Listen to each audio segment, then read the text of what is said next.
आज हमारा टॉपिक है डैफोडिल्स। पिछले लेक्चर में हमने डैफोडिल्स कविता को पढ़ा था। आज हम इस लेक्चर में डैफोडिल्स की खूबसूरती को जानेंगे कि किस तरीके से डैफोडिल्स ने नेचर को का वर्णन किया है और क्यों ये डैफोडिल्स पोएम एक प्रकृति के वर्णन के लिए जानी जाती है और कौन कौन सी क्वालिटीज इसके अंतर्गत रोमांटिक एज की पाई जाती है।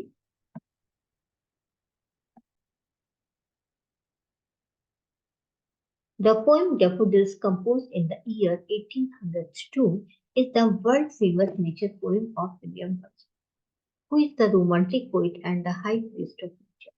विलियम वर्ड्सवर्थ, जिनको कि हम एक रोमांटिक कवि के रूप में जानते हैं और ये प्रकृति की बहुत बड़ी पुजारी माने जाते हैं, इन्होंने ही डेफोडिल्स पोएम को लिखा था 1802 में। हालांकि 1815 में इन्होंने इसमें कुछ चेंजेस भी किए थे।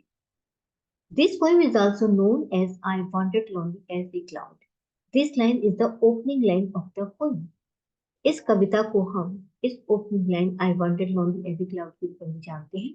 इन this poem daffodils he explains the beauty of daffodils flower. इस कविता में वह डैफोडिल जो फ्लावर होता है उसकी खूबसूरती को व्यक्त करते हैं। In the poem Daffodils, William Wordsworth tells about a scene which he got an opportunity to have a look at valley that was full of huge number of daffodils when he was moving alone like a cloud. William Wordsworth lake district में घूमने के लिए जाते हैं।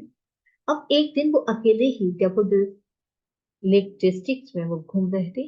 तभी उन्हें एक opportunity मिली कि उनकी नजर उस घाटी पर गई जो जिस घाटी में असंख्य मात्रा में डैफोडिल्स, यानी वो जो घाटी थी वो डैफोडिल्स फ्लावर से भरी हुई थी।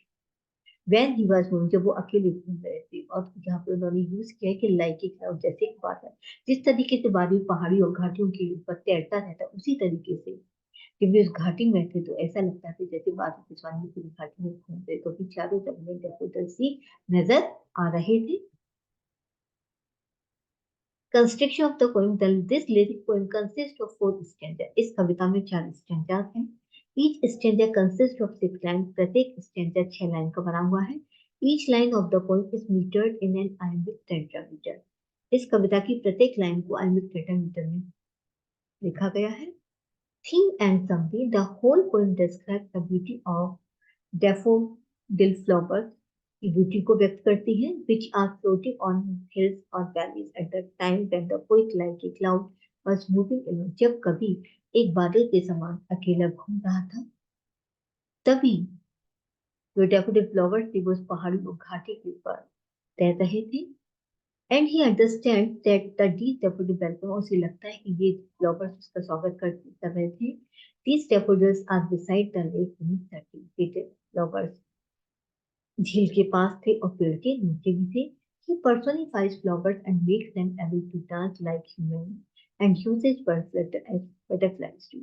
यहाँ पर उसने फ्लावर्स को डांस करते हुए देखा, क्योंकि डांस करने की जो एक्टिविटीज होती मानव के द्वारा की जाती है, कहते उसने मनुष्य के गुण को इसको फ्लावर्स को दिया, यानी उसने पौधों के अंदर फूलों के अंतर्गत उसने मनुष्य की जो एट्रीब्यूट जो क्वालिटीज होती है उसको पाया है, यानी उसने माना है कि फ्लावर्स डांस कर रहे थे, यानी मनुष्य की तरह डांस कर रहे थे।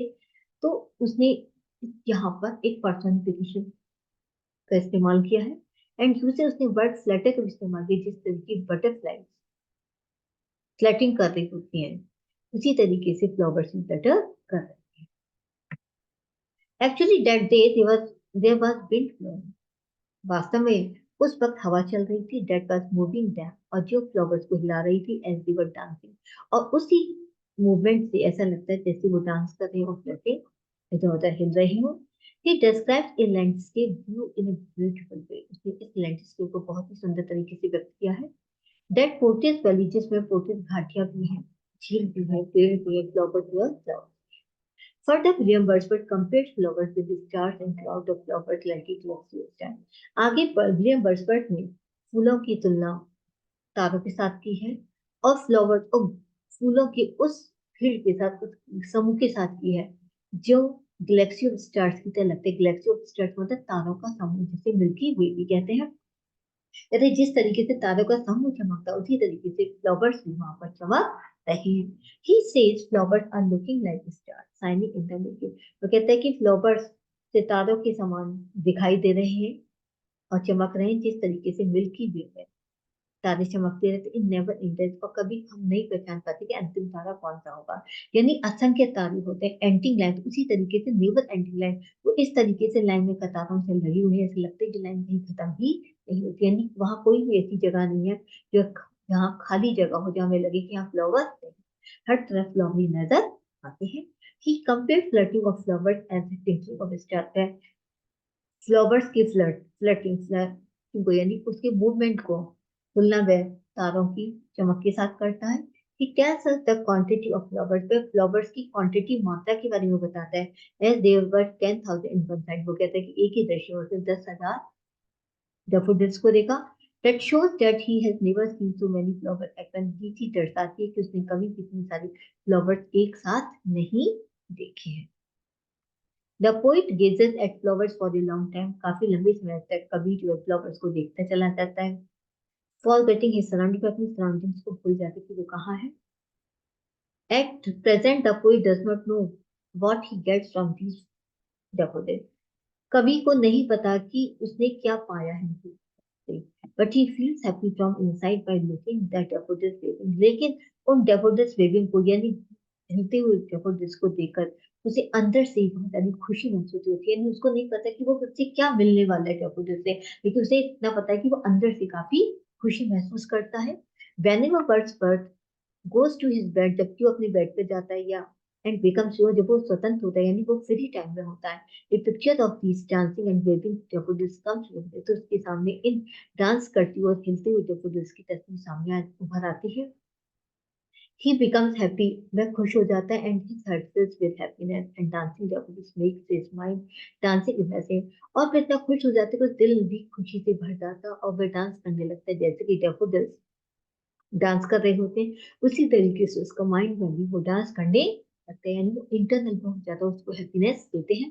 The poet calls it a bliss of solitude, वह सॉलिट्यूड एकांत होता है, कहते हैं कि एकांत का जो वरदान है वो यही है। कहने का मतलब है कि वो हमेशा अकेले रहना प्रीफर नहीं करता। कहते हैं कि जब मैं अकेला होता थे वो दृश्य डेफोडिल्स का दृश्य मेरी आंखों के सामने उभर आता है और वह खुशी से अंदर ही अंदर दिल में उसका डांस करने लगता है और वह अपने सारे दुख को भूल जाता है। तो कहते हैं ये जो एकांत के जो टाइम होते हैं मेरी ब्लेसिंग वरदान तरह काम करता है।